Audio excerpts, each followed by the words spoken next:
Vamos abrir nossas Bíblias no livro de Gênesis, vendo aí as lições com esses personagens bíblicos.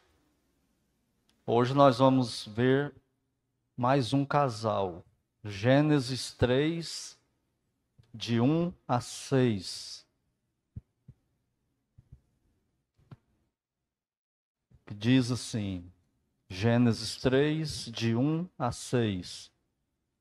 Mas a serpente, mais sagaz que todos os animais selváticos que o Senhor Deus tinha feito, disse à mulher: É assim que Deus disse: Não comerás de toda a árvore do jardim? Respondeu a mulher: Do fruto das árvores do jardim podemos comer, mas do fruto da árvore que está no meio do jardim, disse Deus: Dele não comereis, nem tocareis nele, para que não morrais. Então a serpente disse à mulher: É certo que não morrereis, porque Deus sabe que no dia em que dele comerdes, se vos abrirão os olhos e, como Deus, sereis conhecedores do bem e do mal. Vendo a mulher que a árvore era boa para se comer, agradável aos olhos e desejável para dar entendimento, tomou-lhe do fruto e comeu, e deu também ao marido, e ele comeu. Oremos. Senhor Deus, bendito Pai, é no nome do Senhor Jesus que entramos em oração na Tua presença mais uma vez, gratos ao Senhor pelo dia até aqui, gratos ao Senhor por esse culto, e pedimos que o Senhor continue conosco agora com a Tua palavra aberta, nos ensinando, nos relembrando, nos alertando, nos alimentando e nos fortalecendo na Tua palavra sagrada. É a nossa oração no nome do Senhor Jesus Cristo. Amém. Nessa cena, aqui que tinha Eva e Adão, muita coisa estava em jogo. E parece que eles não se atentaram para isso, né, da grandeza que era aquilo que estava acontecendo. Eles eram um casal perfeito, criados à imagem e semelhança de Deus, num ambiente totalmente perfeito, e eles sem nada de pecado para corrompê-los. E Deus então colocou a ordem para eles, que eles não poderiam comer do fruto da árvore do conhecimento do bem e do mal. E Deus os havia criado para dominar toda a criação, eles seriam regentes, né, de tudo aquilo que Deus havia criado. E até então, eles viviam também em um casamento absolutamente perfeito. Nunca havia nenhum tipo de confusão, discordância, discussão. Eles não tinham que discutir a relação, nada disso aí. Era um casal absolutamente perfeito, até esse dia. E Adão era o cabeça da raça. Ele representava toda a humanidade e era o cabeça também de Eva, ele era o líder. E Deus sempre falava com ele. Se a narrativa está em ordem sequencial, aí, quando Deus fala com Adão, dá a ordem para ele sobre o não comer do fruto da árvore do conhecimento do bem e do mal, ele não tinha criado Eva ainda. Então Deus nunca vinha e conversava com Eva. Ele sempre vinha e conversava com Adão. E Adão tinha a responsabilidade, então, de guiar a esposa, ensiná-la e tudo mais. Como a gente encontra também depois na Bíblia. E aí chega essa cena, onde Eva vai até esse pé dessa planta, dessa árvore, e ali também aparece a serpente. Nós não sabemos exatamente como que era a serpente, né? Uns acham que ela tinha perna, depois ela perdeu as pernas, outros acham que ela tinha perna, que ela não tinha perna, que ela já era do jeito que ela é mesmo e tudo mais. Outros acham que ela parecia, tinha pés assim, igual centopeia, enfim. Mas isso aí não vem ao caso, né? Isso tudo aí são apenas especulações. A teologia do eu acho. Então pode ser sim, pode ser não, e não faz nenhuma diferença para a fé, né? Esse tipo de coisa aí. Mas enfim, tem essas discussões aí. E a serpente começa a falar com Eva. E pelo que nós sabemos da revelação bíblica, os animais não falavam. Os animais nunca falaram. E Eva aceita o diálogo. E depois a Bíblia mostra que o próprio diabo estava incorporando a serpente. E ela então aceita o diálogo com a serpente. E o que é mais chocante em tudo isso aí, se isso aí já não bastasse, o que é mais chocante é que parece que Adão está ali assistindo tudo e fazendo absolutamente nada. E lembrando, ele era um homem perfeito. Ele não tinha pecado nessa época aqui igual nós temos hoje, né? Então não era para ele ter deixado isso acontecer. E Eva então aceita esse diálogo com a serpente. Ela é induzida, né? Ela é ludibriada e ela pega do fruto da árvore e come. E depois o que ela faz? Ela pega do fruto que ela comeu e entrega para Adão, e Adão, o que ele faz também? Ele come. Ele comeu. Então isso é uma coisa assim que é muito enigmático. E ninguém é capaz de explicar totalmente isso aí, como que foi essa cena da queda do homem, né? E Adão aí, ele usou o livre-arbítrio dele para pecar contra Deus. E aqui eu quero explicar mais uma vez o que é o livre-arbítrio na teologia. E espero que vocês se lembrem disso sempre, né? Porque muita gente acha que o livre-arbítrio é a capacidade do homem, é uma liberdade que o homem tem para fazer qualquer coisa que ele quiser. E nós sabemos por experiência própria que isso não é assim.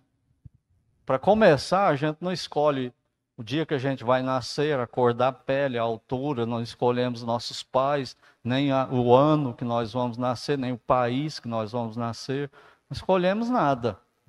Aí depois que nós nascemos, aí Deus vai nos seguir. Então não é isso que é o livre-arbítrio, isso é a livre agência. O homem tem liberdade. O homem é livre, ele é um ser moralmente responsável diante de Deus, e o que ele decide aqui na terra tem consequência, boas ou ruins, mas tem consequência. Então o que é o livre-arbítrio, que na teologia, nós, né, eu creio sim, do lado que é chamado de calvinismo, cremos que o homem não tem mais. O que é o livre-arbítrio? É que ele não decide nada. Não é isso. Por quê? Porque a gente vê que a gente decide coisa todo dia. Toma decisão todo dia. Mas não é isso que é o livre-arbítrio em teologia. O livre-arbítrio é a capacidade do ser criado por Deus tomar uma decisão livremente contra a sua natureza. Então, isso é que é o livre-arbítrio. Por que o ser humano não tem mais isso? Porque como que era a natureza de Adão e Eva?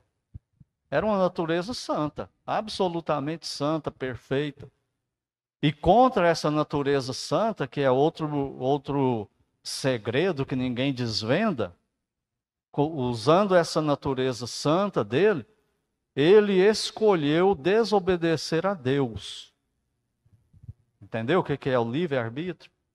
Ele decidiu pecar, ou seja, ele tomou uma decisão contra a natureza santa dele. A natureza santa guiando ele para obedecer, e ele decidiu desobedecer. Então Adão, a hora que ele pega do fruto e come, ele transgrediu o que Deus havia mandado, ele peca e morre espiritualmente. A natureza pecaminosa nasce nele, e logo em seguida em Eva também. E agora, o homem não tem mais essa capacidade. Porque a natureza do homem não é mais santa. Como que ela é? Pecaminosa. O que que ela faz? O que que ela induz o homem? Toda decisão que o homem vai tomar, a natureza pecaminosa quer guiar ele para que ele peque. Entendeu? E o homem agora não tem poder mais para falar assim, eu não vou pecar mais. Você pode testar. Pode fazer a decisão aí agora, com toda honestidade e boa vontade e determinação e toda honra de palavra que você tiver. Pode tomar a decisão aí agora e falar assim, eu decido agora que nunca mais eu vou pecar contra Deus. O que é que acontece dentro de pouco tempo? Na hora que você vê, você já pecou.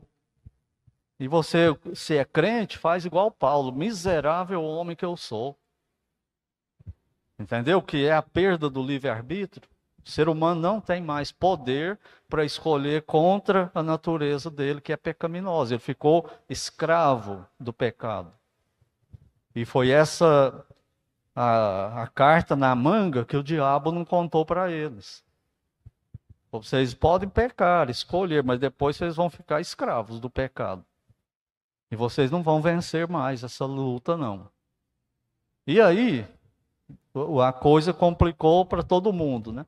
Adão representava a raça humana, e a raça humana se torna pecadora, nasce esse negócio horrível em nós que chama natureza pecaminosa, que tudo que é não parece que é melhor, não é? Viu quando você vê escrito assim, ó, não toque, tinta fresca, dá uma coceira para ir lá e passar o dedo, e dá pelo menos uma tocada. Fala assim, não passe de 100 por hora, e você vai ver o ponteiro chegando e você quer ir. É a natureza pecaminosa. Tudo que é não, ela quer que a gente desobedeça. Por quê? Porque ela quer ser Deus. Lembra que Adão falou para ela, vocês serão como Deus? Ela quer ser Deus. E o único ser que é livre, que tem liberdade total, essa que o povo confunde com livre-arbítrio, que pode fazer o que ele quiser, é Deus.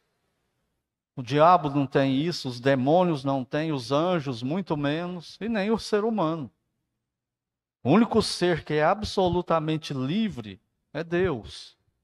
Até porque ele é o único que pode fazer o que ele quiser. Se ele quiser mudar o planeta, ele muda. E a gente? Se você quiser sair voando, você sai? Não sai, Deus sai. Ele faz o que ele quiser. Você pode falar assim, eu nunca mais vou pecar. Você não dá conta. E Deus decidiu isso, eu nunca vou pecar, e ele dá conta. E se ele liberar o ser racional, deixar o ser à vontade, todos eles vão pecar, todos os anjos teriam falhado. Por isso que Efésios fala dos anjos eleitos. Como assim, se não tem salvação para anjo? Como que tem anjo eleito? Ele foi eleito como? Ele foi eleito para não cair, junto com os demais. E aqueles que Deus liberou eles caíram. E assim ele fez com Adão também. Ele liberou, colocou a ordem, o que o homem fez? Pecou também. E agora a humanidade é pecaminosa. Por isso que a raça humana, olha os novos deuses aí na raça humana. A beleza de deuses que surgiu depois da queda.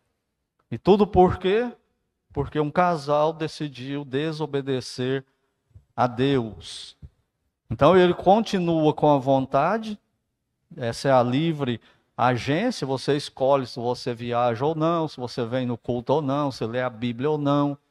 E por aí vai, a roupa que você vai vestir. Você escolhe isso aí, você decide. Mas acabou o livre-arbítrio. Não tem essa liberdade mais, capacidade de não pecar mais, o homem perdeu. Porque a natureza dele grava isso.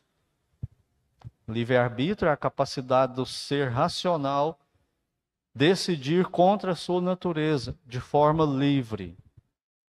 A natureza de Adão era perfeita e ele decidiu pecar. A nossa natureza é pecaminosa e nós queremos decidir não pecar e não vai conseguir mais. Porque você não tem poder para decidir contra a sua natureza. Ela é pecaminosa. Toda decisão do homem, depois disso, tende para o pecado, que resumindo o máximo possível, de uma forma muito simples, o que é pecado? É errar o alvo.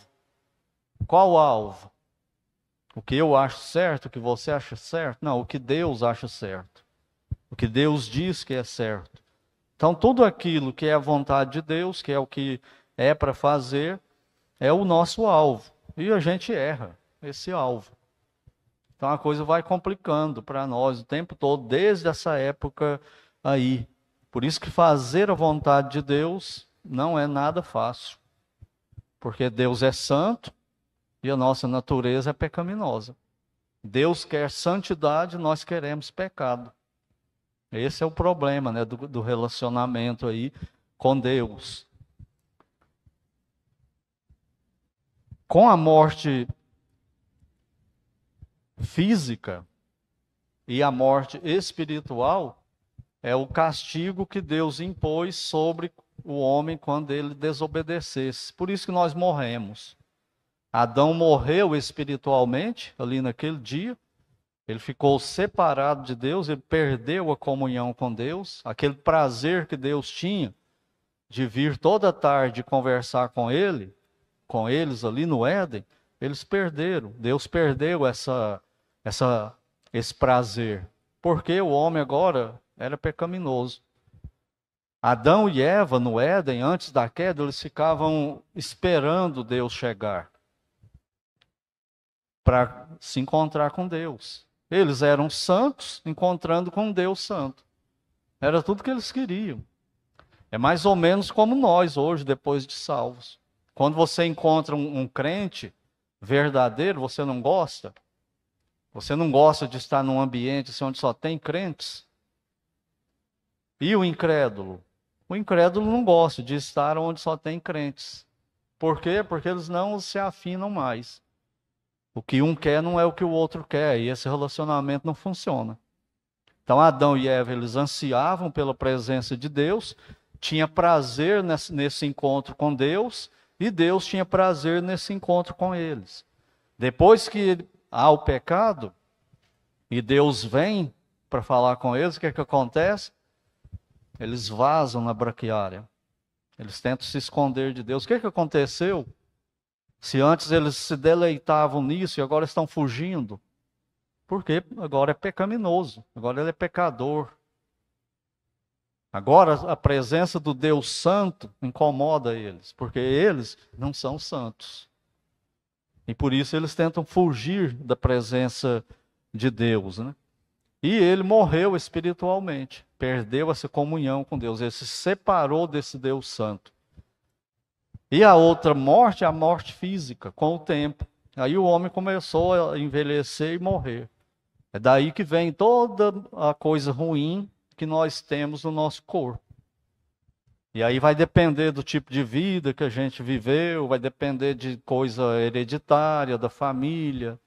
Uns vão ter muitas doenças, outros não vão ter doença quase nenhuma. Mas uma coisa é certa, todos vão morrer fisicamente. O que é a morte física? Separação. A morte espiritual, o que é? Separação de Deus. A morte física é a separação da parte material com a parte imaterial do homem. Quando isso acontece, morre. Quando a parte imaterial sai do corpo do homem, que é a parte material, tem a morte física. E a gente vê o cadáver.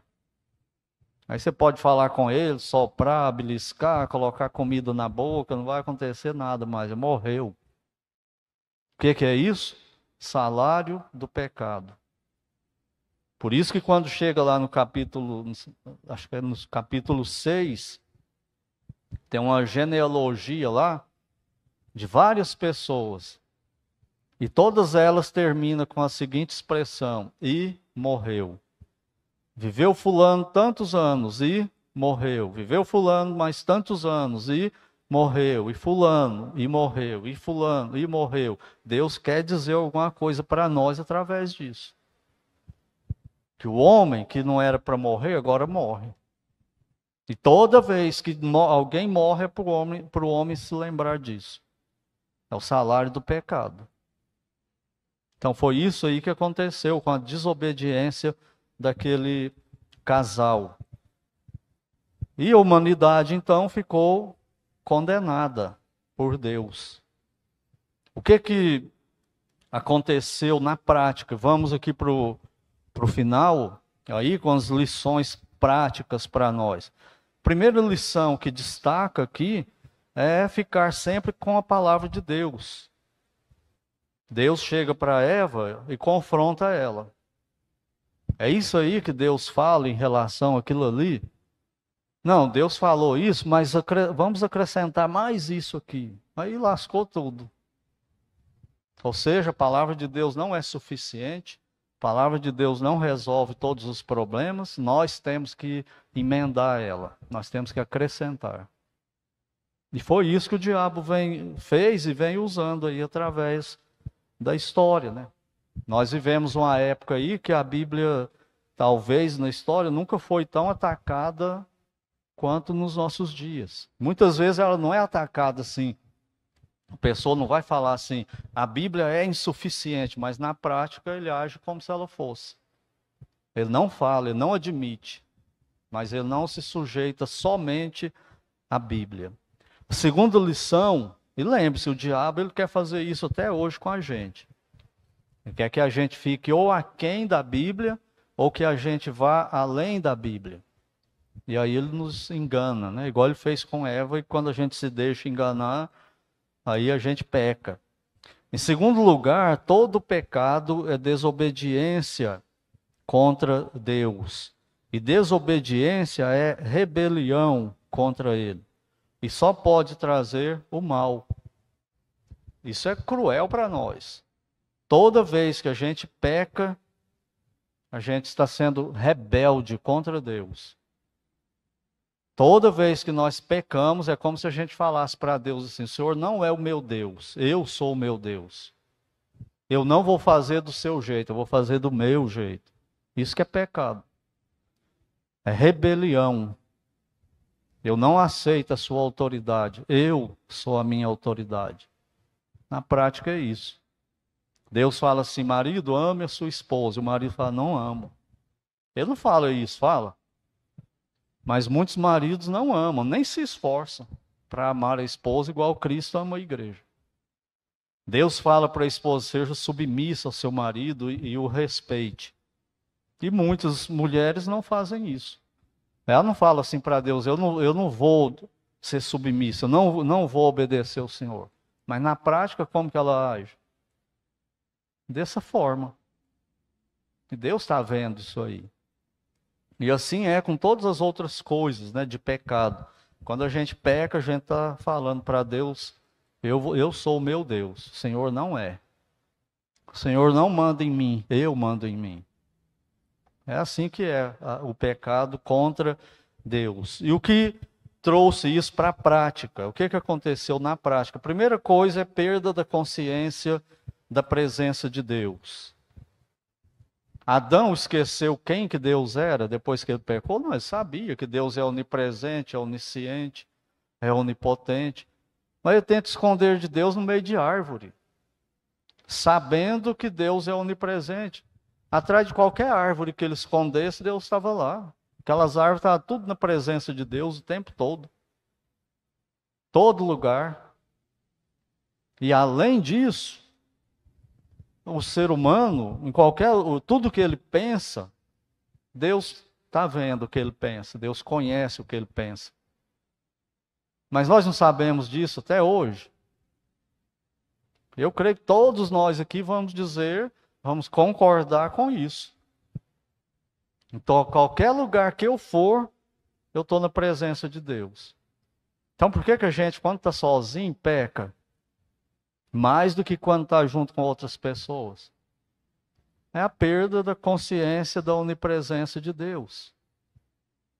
A sensação de que Deus não existe, eu estou sozinho, eu vou pecar. Terrível isso para nós, não é? E Ele sabe até o que a gente pensa. Se a pessoa ficar sozinha lá na casa dela, no quarto dela, lá, e lembrar disso, falar: eu estou na presença de Deus. Tem muita coisa que ele não vai ver no celular, muita coisa que ele não vai assistir. Não é verdade? Mas se ele esquecer de Deus, aí ele vai para o mais fundo que ele pode ir. Eu não estou falando só de coisa de pornografia, né? Qualquer coisa que desagrada a Deus. Ele vai para o fundo do poço. Porque ele perdeu a consciência da onipresença de Deus. Ele sabe isso teoricamente, olha o poder maldito do pecado. Ele sabe isso teoricamente, mas na prática ele não consegue. E sozinho ele peca mais. E nutre pensamentos pecaminosos. E quando ele lembra disso, ele sofre. Senhor, miserável homem que eu sou. Olha o que eu estava pensando aqui, Senhor. Olha quem sou eu. Se não for Cristo, eu estou perdido mesmo. Aconteceu isso pessoalmente. E aconteceu também um problema para a convivência social. Começa com os 2 primeiros irmãos. O que aconteceu com eles? Um matou o outro. E se a gente não segurar a natureza, até hoje a gente está matando gente por aí. Olha a quantidade de assassinatos que tem no mundo hoje. E aquele assassinato só no coração. Acontece ainda. Por quê? Por causa da queda do homem. Deus falou, não faça, e eles falaram, nós vamos fazer. E deu no que deu aí, né? Casamento, como eu falei antes, o casamento de Adão e Eva era perfeito. Mas qual foi uma das consequências? O seu desejo será para o seu marido. Só que você não vai querer obedecer, não vai querer ser submissa. É a mesma expressão que Deus falou para Caim. O pecado jaz à porta, mas a ti cumpre dominá-lo. É para você ser submissa, sua natureza não vai querer, mas é você a responsável para se submeter, para ser submissa. E ao marido, o marido amar a esposa, proteger, guiar, amá-la. Mas muitas vezes ele não quer amá-la, ele quer matá-la. Ele não quer amá-la. A liderança dele é uma liderança de ditador. Não é uma liderança de amor, é uma liderança de ditador. E muitos, né, muitos casais nessa briga aí, dessa natureza, eles resolvem largar para lá um e o outro. O marido crente não lidera mais a esposa. Ela vai por conta própria, ele não apita nada na vida dela. E ela não é submissa a ele, e ele não a ama. Porque se ele amasse, para ele praticar o amor que Deus manda, ele vai ter que ir atrás dela. Para fazer o bem para ela. Mas o que é mais fácil? Ela não quer, é crente já. Tem 90 anos de crente, ela sabe tudo, então deixa ela para lá. E Deus está descontente com esses casais. E a única forma de acabar com tudo isso, de resolver tudo isso, a solução é Cristo. Por isso que ele veio, ele teve que vir para resolver tudo isso para nós. Então, quando a pessoa vai a ele, ele nasce de novo, a natureza dele muda. E ele agora fica diferente, ele recebe a capacidade de obedecer a Deus, mas não é 100% para sempre, que eles têm que lutar todo dia para não pecar, buscar a santificação, e a luta continua, e ela não para e nem ameniza, não. É acirradíssima essa luta. Valeu a pena dizer não para Deus? Nunca vale a pena. Então vamos aprender isso. Quando a Bíblia fala isso, é isso. E ela não precisa de acréscimo, ser reinterpretada, reescrita, como alguns dizem hoje, não. O diabo fez isso, colocou dúvida na palavra de Deus no Éden, ele colocou dúvida na palavra de Deus com Israel, para Israel desprezar a Bíblia. Ele colocou dúvida na palavra de Deus no tempo da Idade Média, quando os cristãos foram abandonando a Bíblia e dando autoridade para os homens, e virou o que virou. E isso nunca parou, não, continua. Então, que Deus nos ajude a obedecê-lo e não nos rebelarmos contra ele. E o único jeito de obedecê-lo hoje é através da Bíblia, não é através de outra coisa, não. É através da Bíblia. É Bíblia e Cristo. Bíblia e Cristo. Bíblia e Cristo. Se não for isso na nossa vida, vai ser só uma religião. E religião, você sabe como que é. Um dia você consegue ir bem, no outro dia você não consegue, você vai mal. Um dia você gosta daquela religião, outro dia você está emburrado com ela. E Cristo e Bíblia não é religião, é relacionamento, é comunhão. Então que Deus nos ajude, né, com essa lição aí do casal Adão e Eva, a não nos rebelarmos contra ele. Porque isso é pecado, e o pecado nunca traz um fruto saboroso. É sempre um fruto amargo. Na maioria das vezes, venenoso. Então, que Deus nos ajude.